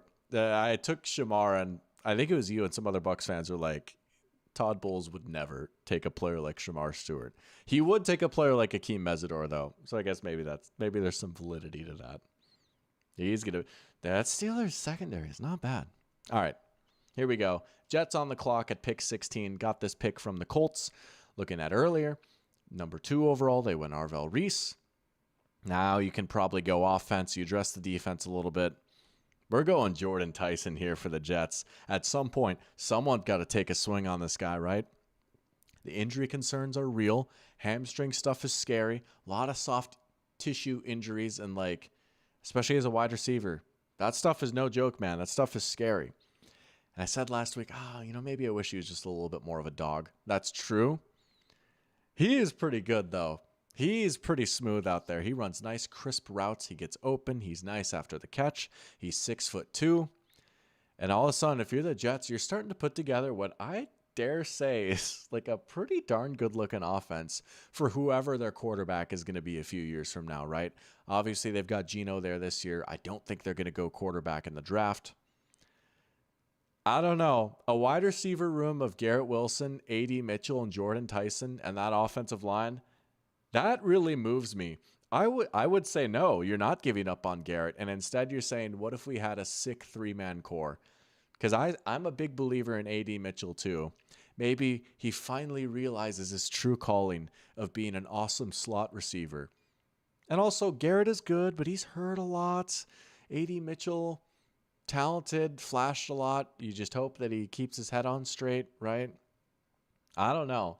A lot of these teams, right, if you're in a rebuilding spot right now, you just got to say, screw it. Let's see if we can hit a home run, right? Sometimes it's nice to add up those doubles. If you're the Jets and you walk away with Arvell Reese and Jordan Tyson, 2 of the best players in the draft, I think you got to be feeling great about yourselves. Don't sleep on taking Tyson, taking another receiver. I mean, you did lose Mike Evans. That's fair. You did lose Mike Evans, and Godwin's getting up there. It's possible. Or trading down. Classic. But it's the Jets, so it doesn't matter. Oh, we need to put an end to that narrative, though, right? I am weirdly bought in on the Jets, just a tiny bit. Not to be a playoff team. I'm not all the way out on them. I see the vision with them a little bit. I see the vision. Ryan Asti says we need outside corner. If McCoy can play like a Stephon Gilmore on the outside, then you love the pick. All right, there we go. Better than last year, right? Better than last year. Jack saying the Steelers low-key have an amazing roster other than a QB. They really do, man. They really do. They're an interesting team that we'll get to in a sec. I was like, what am I going to do with these guys? They're probably not doing anything with Aaron Glenn. I don't know. Their offense kind of moves me a little bit. And they have 5 first-round picks in the next 2 years. I don't know. Do you really think they're going to go the whole season without an interception again? I don't know. I don't know. He's a leader of men. Anyways, all right. Lions on the clock at pick 17. Eagle-eyed man, it's our time to shine. And I'm not going to lie. When it's a moment like this where you're making a pick and you have to scroll a little bit to find the guy, isn't that just such a big ego boost? You talked about him. I'm right there on board with you. This guy has a crazy high ceiling. He is an absolute freak. And this would be one of my favorite picks of the whole draft if this happened. And I say this as a Vikings fan. Maxie Hennisher to the Detroit Lions. Holy crap. We are cooking with gas if this happens. Oh, baby. They need a tackle. No more Taylor Decker there. Penei Sewells could potentially be sliding over to left tackle. But either way, you can always move him back to right if you need to. But again, similar to Monroe Freeling, this is a guy where there is no question what position this dude is going to play in the NFL, and it is tackle. He has got the size, the length, and the athleticism to hang with any edge rusher out there. He's an awesome story. He's really new to football. I think he only started playing football like 5 years ago. He was a former basketball player, right? He started off at JUCO. That was his first experience with football, was junior college, and he stuck with it, and he grinded. Coaches have raved about just how teachable he is, how eager he is to learn. And you can see, man, like the profile, the picture that I'm painting right now is probably that of like a total project. Like you expect like a lot of sloppy play and like so production and like, oh, he kind of got cooked this game or whatever. Not really, dude. He's a lot cleaner of a player than you might think. The game that's really burned in my mind, man, playing against Texas Tech this year, going up against David Bailey, dude, he had David Bailey seeing ghosts, man. He had David Bailey in prison. That was an absolute masterclass by Maxie Hennisher. He's a guy, like 17 might seem high just based off of this board. Dude, I wouldn't be shocked if he went as high as like 11 or something. I don't know, maybe an 11, but like, now there's a team that could like trade up for him. There is going to be offensive line coaches that are going to fall in love with this guy and say, I can turn him into an all-pro. Eagle Eyes saying, great pick for the Lions, just a Dan Campbell guy. He is. You put him at Hank Fraley University, and let's rock, baby. Dude, if he goes to the Lions, he might be a Pro Bowler. He's going to be awesome. I love him a lot, dude. He's a dude. He's a name to watch.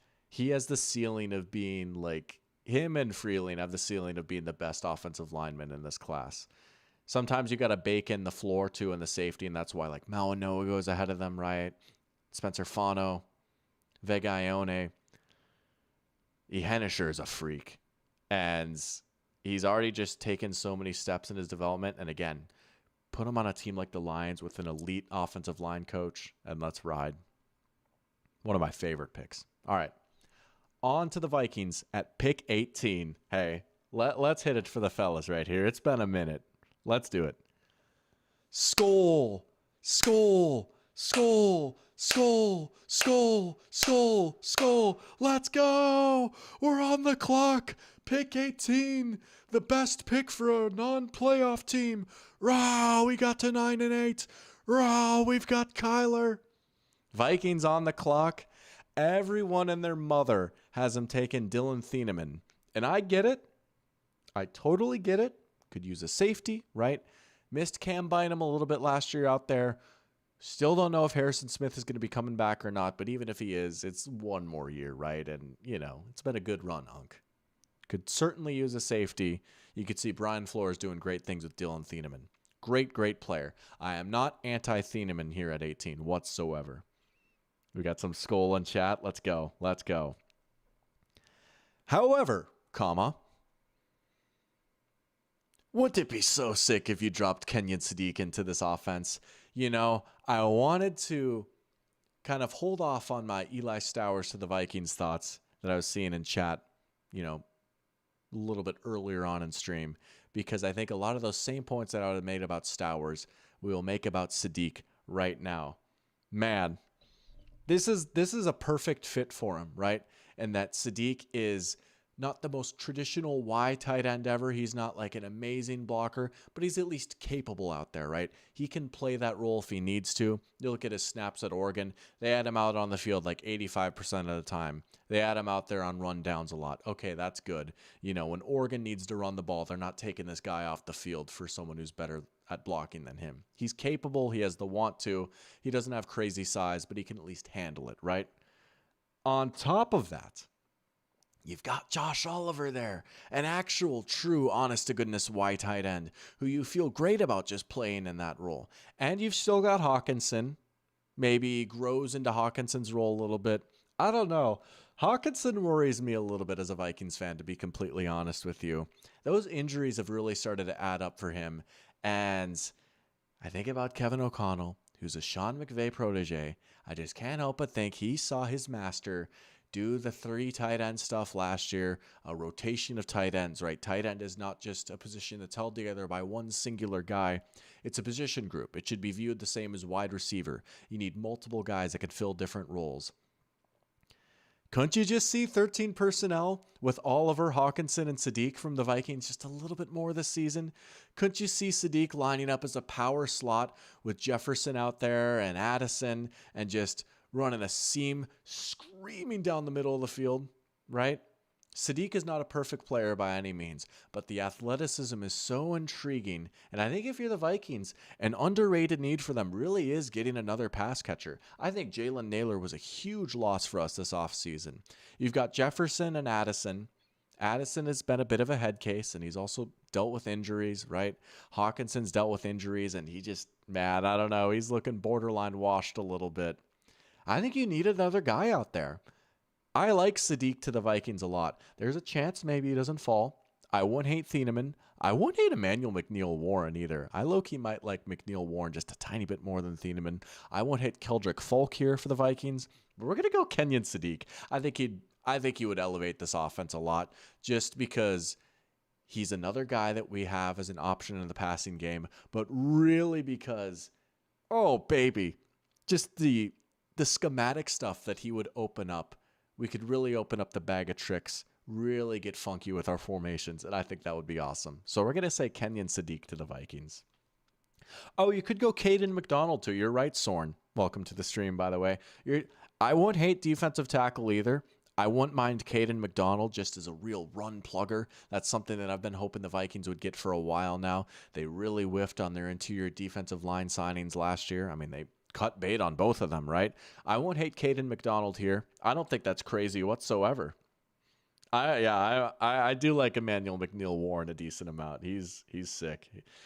Thieneman's tackling issues are valid. Absolutely. Yeah, absolutely. Can you believe a player as talented as the Emerald City route artist fell all the way to 20? Ekra, baby.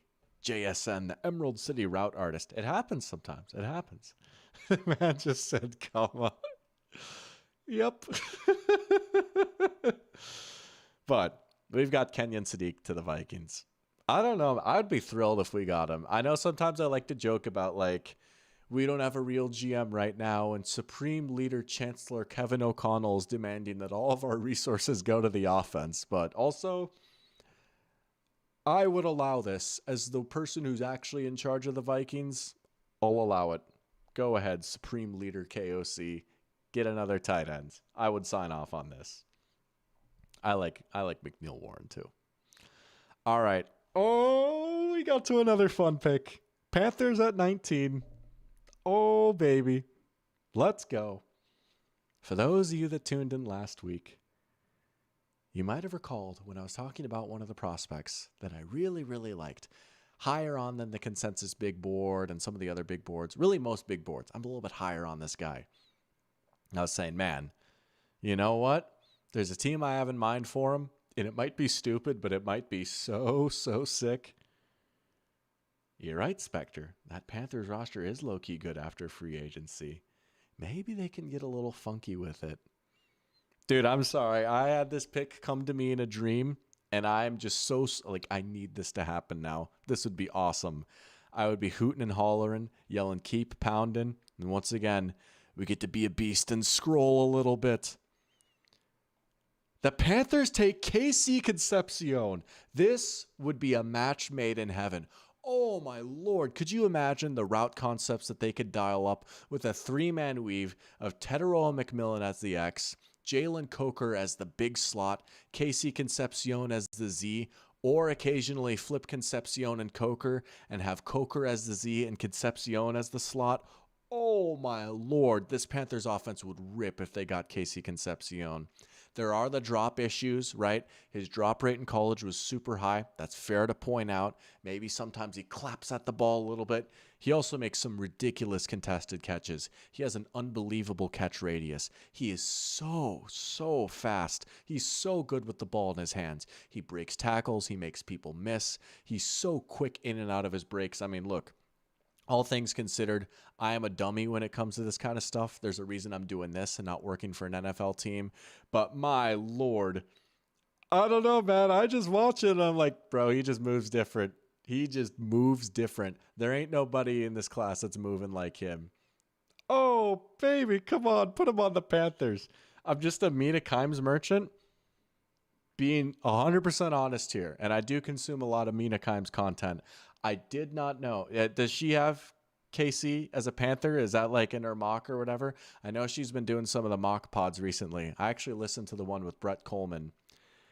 Is that a Mina Kimes thing? I'm not trying to steal her flow. Right. This is also a Doc original. Again, they act like two legends cannot coexist. Dude, I'm so high on KC Concepcion. I think he's an awesome player. And you get a sick returner as well. I don't know, man. Let's cook. Let's cook. You can visualize KC Concepcion dropping an inside slant on fourth down. Maybe. Fair. But if you're the good old Panthers and it's fourth down, you're giving it to T-Mac instead. You're getting the ball to Teteroa McMillan instead, and he's catching it. And then on 2nd and 2, you dial up play action and hit Concepcion on a crosser for 40 yards. Oh, come on, Panthers. Let's go. Oh, dude. Please let this happen, football gods. Please let this happen. Mina's huge on KC. Let's go. Hey, she knows, right? You know what? A Mina Kimes stamp, that's usually a good thing. We'll take that. Let's go. Let's ride. All right. Cowboys on the clock. Pick 20.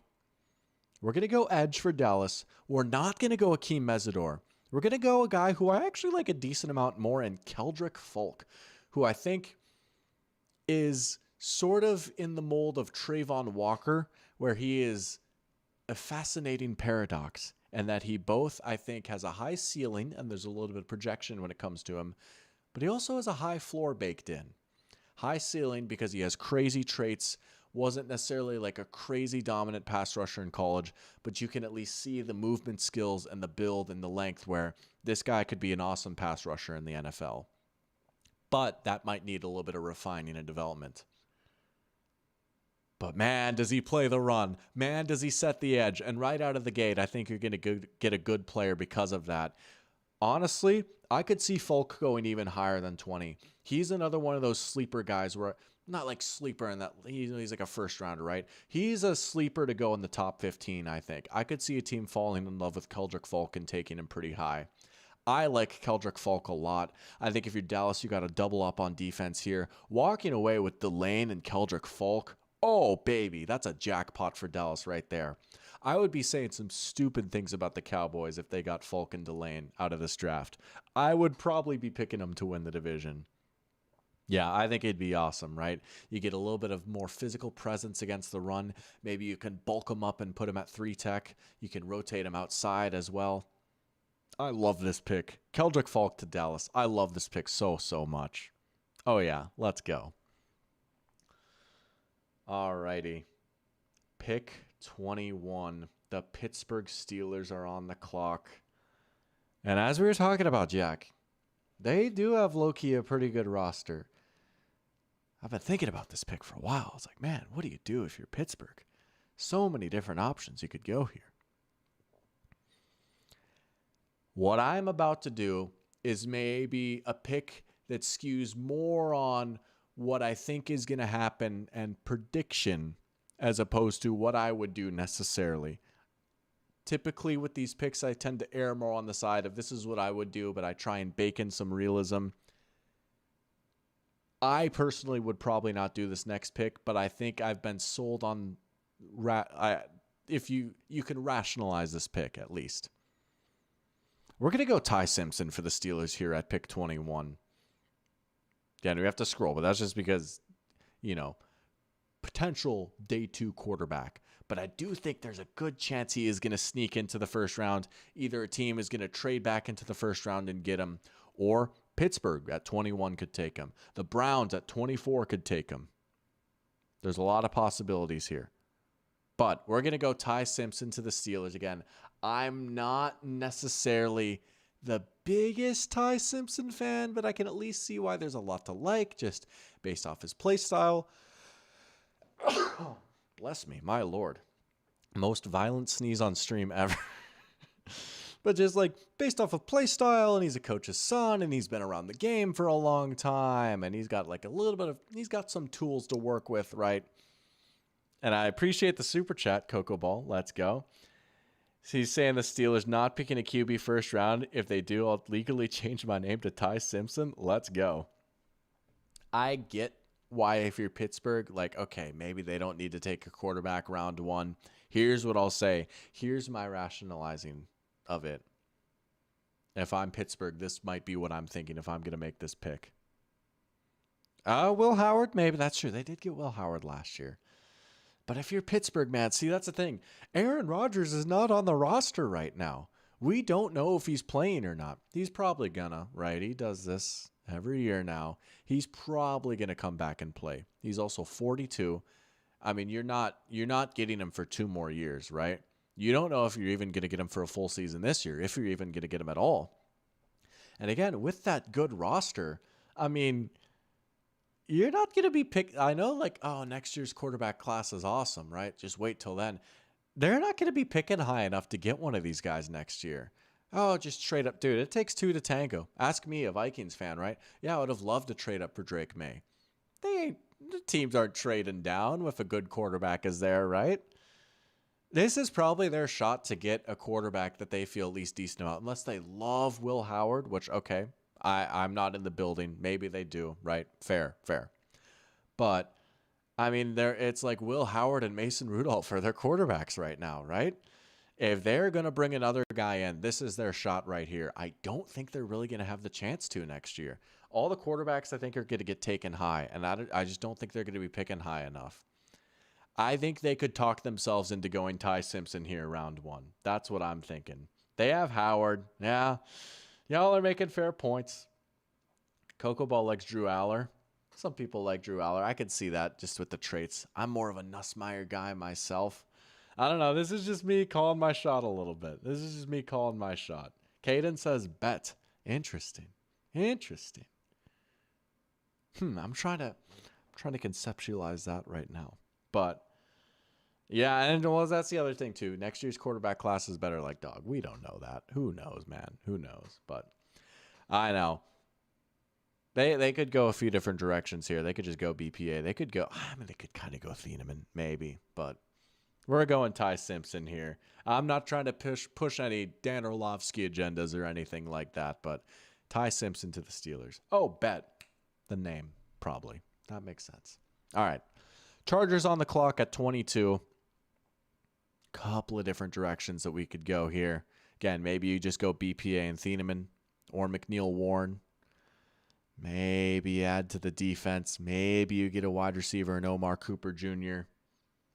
We're going to scroll a little bit. Give me Emmanuel Pregnon to the Chargers at 22. Maybe that's a tad rich for him, but I like Pregnon a good amount. And I think he's getting unfairly dinged in some of these big boards just because he's a guard. And again, he's not the flashiest player, but he's a good, dependable, well-rounded player who I think could fit in pretty well with Mike McDaniel's offense.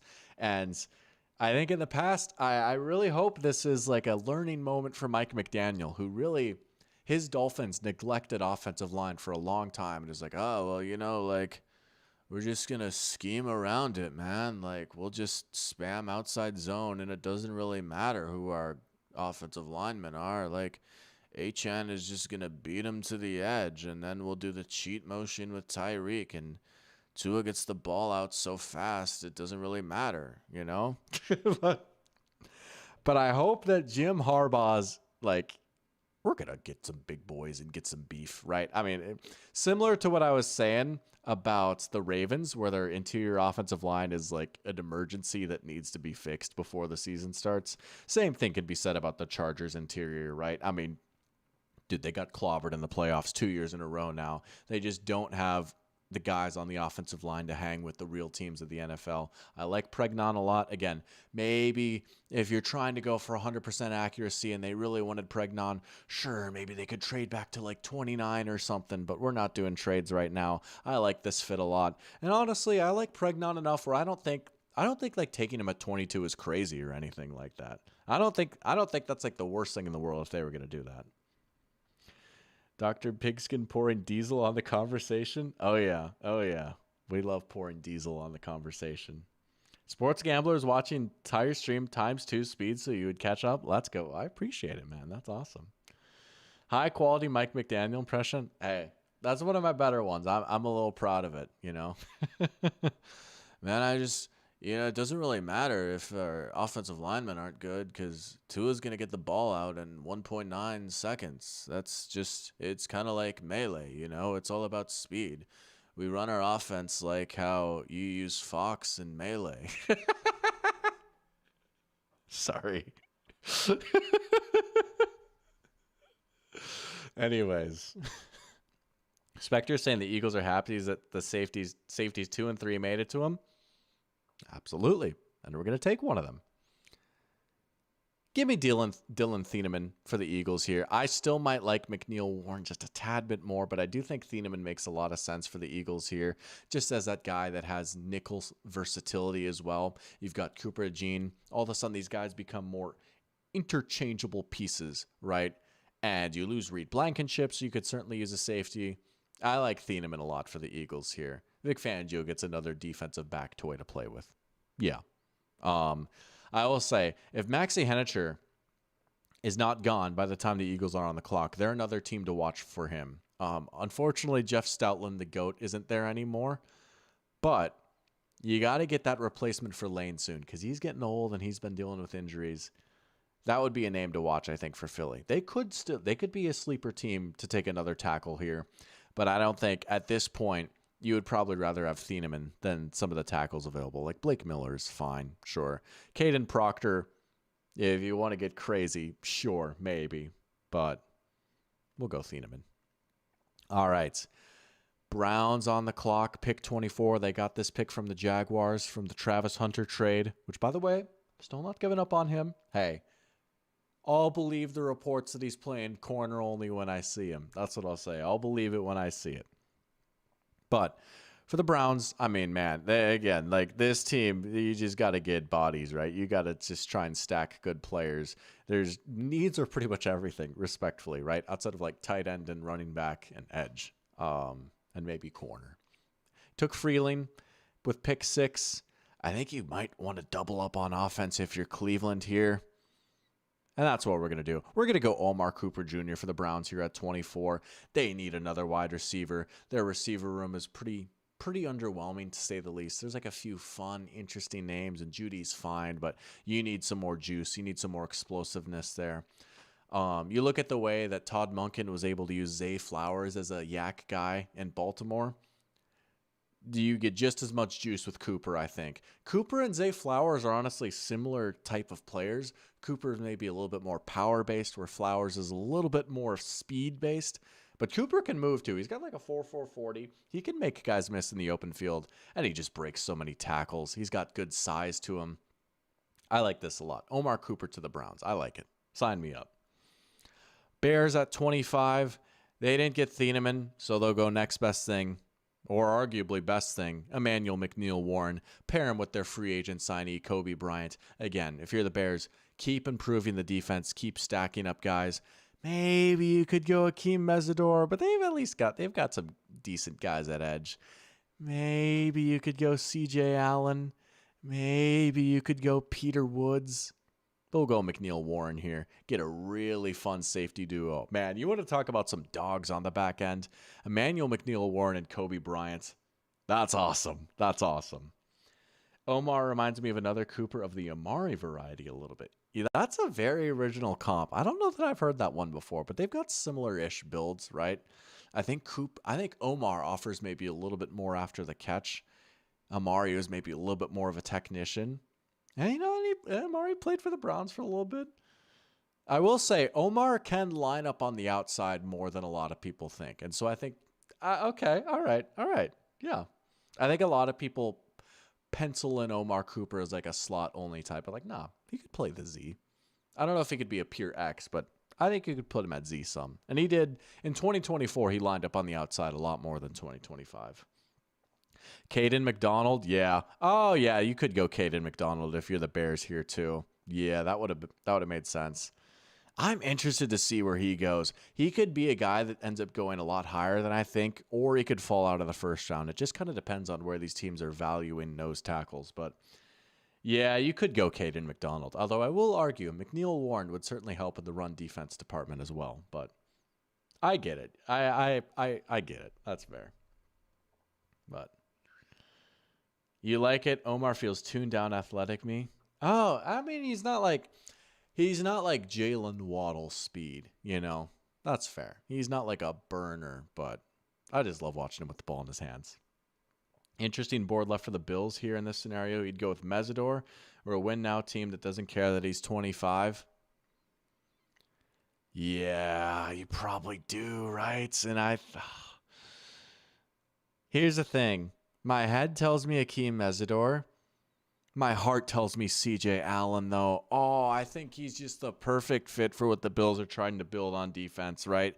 You've got Jim Leonard there as DC now. They're going to be doing a lot more of the sim pressure stuff. And, immediately you jump to versatility and flexibility and guys filling different roles. But you also need that glue guy in the middle of it all. And that's what CJ Allen is. He's the ultimate glue guy. Oh, I totally get. Here's the thing. I've had CJ Allen to the Bills in my head all the way. And I get Mesidor's on the build and on the board and you make a very, very interesting argument, Spectre. I think that's totally fair. Sorry, man. I got to listen to my heart here. This is the Doc Mock after all. Mesidor's slide continues. We're going CJ Allen for the Bills. I just like this fit too much, man. Maybe they need pass rush just a little bit more. I don't know. Jim Leonard's going to cook something up. They're going to make it work at least for this year. Oh, I just love CJ Allen. And he's such a great guy. He's so smart. I say that like I know him, but ask anyone across UGA's football program. Everyone just has the best things to say about this guy. Quarterback of the defense, leader on the field, unbelievable football IQ, not a crazy athlete, but he's always in the right spot, always has guys organized. And for a complicated defense like Jim Leonard's, you need someone like that wearing the green dot. He's going to be wearing the green dot for him soon, wherever he goes. Spectre likes CJ Allen as well. Let's go. Well, at least, you know what? The fans are happy. Let's go. I missed a great opportunity to slide Caleb Banks into the Bears defensive line. That guy might actually be Chris Jones. Yeah, I mean, there's a lot of guys, man, like some of these interior defenders, right? Like Caden McDonald or Caleb Banks, like Peter Woods even. A lot of guys, Christian Miller even, a lot of guys that you could maybe take a shot on. Oh, I don't know. Need one more linebacker no matter what. True. All right. 49ers on the clock here, pick 27. We're going to go Caleb Lomu here. They need a tackle. One of the most underrated stories of the offseason right now, I think, is that Trent Williams is kind of in flux with his contract with the 49ers.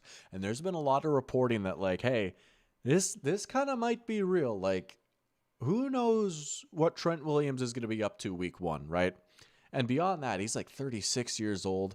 Even with Trent, the 49ers offensive line is super thin. Lomu makes a lot of sense as an heir apparent. He's a freak athlete. He projects very well to be in a zone-heavy scheme like Kyle Shanahan's. Probably my biggest nitpick with Lomu is just similar to Tyson. Just wish he had a little bit more dog in him. Just wish he was a little bit nastier. Wish he just moved people a little bit more. But he's such a great mover in space. He can keep up with the speed guys in pass protection. If you want to have him at left tackle, you can sit him behind Trent for a year. If you want to just drop him in at right tackle right away, you can do that. He's too talented to not go in the first round. He's another guy that picked up football fairly late, too. We'll go Caleb Lomu to the 49ers at pick 27. Some of these guys keep sliding, man. This next pick's about to be so stupid. Maybe too stupid. Maybe what I'm about to do is too stupid and I shouldn't do it. Because honestly, this is another situation where my head and heart are telling me two very different things. And maybe I just want the ego buff. It's not even like this guy is like some crazy sleeper. He's not like, people know him, you know.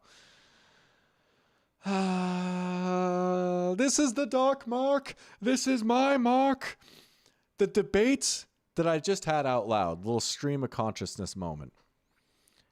My head is telling me Caden McDonald for the Texans. Maybe Caleb Banks. That's what my head is telling me. My heart is telling me a guy that we have to go to the second page for. We're going Anthony Hill Jr. for the Texans. Maybe it's ridiculous picking him 28th overall, but I think that this pick just makes so much sense for Houston. When you look at the way that they play defense, what DeMeco Ryans asks out of these off-ball linebackers, he puts so much on their plate to cover so much ground with just like, it's always 4 down linemen and then we're running man coverage. Like middle of the field, you ain't getting a lot of help. You got to do it all on your own, right? You need a freak athlete out there. They've got linebackers that they feel pretty good right now, right? They've got Azeez Al-Shaair and Henry To'o. Both of their contracts are up after this season. Azeez Al-Shaair has also dealt with some injuries. To'o has dealt with some injuries. And if you really want to see the impact that these off-ball linebackers have on Houston's defense, I mean, just go look up how Houston's defense, as great as it's been, look up how they fared without Azeez Al-Shaair out on the field, right? You need a freak rangy linebacker out there to play the brand of defense that DeMeco wants to play. Same case with Fred Warner when he was with the 49ers, right? That didn't work without Fred. Anthony Hill's stock fell a decent amount this year. He had a very up and down season. He had an awesome 2024, but I don't know, man. I could see him getting into the first round because there is just so many traits that like some team is going to fall in love with this guy. And I think if you're Houston, this is the perfect setup for him. He can sit year one and develop a little bit. He doesn't have to come in and save the defense right away. Who better to develop a linebacker than DeMeco Ryans himself? He stays in Texas. This is probably a stupid pick. It's probably not going to happen, at least in round one. But who knows? It just might. You're right, Spectre. Like, I was definitely thinking about Peter Woods. He was honestly like the first name that came to my mind. And I was like, Caden McDonald is still there. Even though they might not look for a nose type as much of a gap shooter like Peter Woods. Like, Woods and Banks would probably fit DeMeco's scheme more than Caden McDonald would. But we're going Anthony Hill Jr. for the Texans at 28. Screw it. We're going Anthony Hill. All right. We're almost there, folks. We're chugging along. We're near the finish line. Pick 29, Kansas City Chiefs. Got this one from the Rams. We're going to go Denzel Boston. This is one of the thumbnail picks that actually was true. Not lying to you guys all the time, right? Denzel Boston's a very divisive prospect. A lot of people compare him to Keon Coleman. And to be fair, the film is up and down at times, but the good is really good. He's got rare size, another one of those true pure X receivers that can line up on the outside. He's a ball winner. And I think he's at least got room to improve as a separator and a route runner. And I don't say that as like, well, he's got room to improve, and I don't think he's going to. He's, like I think he might actually get better. He's got enough movement skills where I can see him piecing things together a little bit more and being a better separator than a Keon Coleman or a Xavier Legette. It's not a given. There's a little bit of projection at work here. But at pick 29, this is your second first-round pick. If you're the Chiefs, you've been desperate to bring back the deep ball for years now, and it's not just a matter of speed, right? They don't have any ball winners right now. They don't have a true outside guy that can win down the sideline right now. They need someone that can just go up and get the ball. Mahomes needs someone that he can trust. Like DeAndre Hopkins was their ex for a little bit, right? And it was like, whoa, like washed D-Hop is like a refreshing change of pace for them. It opens up things. It makes things less tight and packed on the inside. Rashi can focus on being the slot receiver that he is, right? Worthy can be the gadget guy. everything just makes a little bit more sense. This is a great spot for Denzel Boston. If he's going to succeed, I love him going to the Chiefs. I think this is an awesome pick. So we'll go with Denzel Boston, back end of round 1 to the Chiefs. Great match. All right. Dolphins on the clock. Pick 30. Again, honestly, a team that could use almost anything.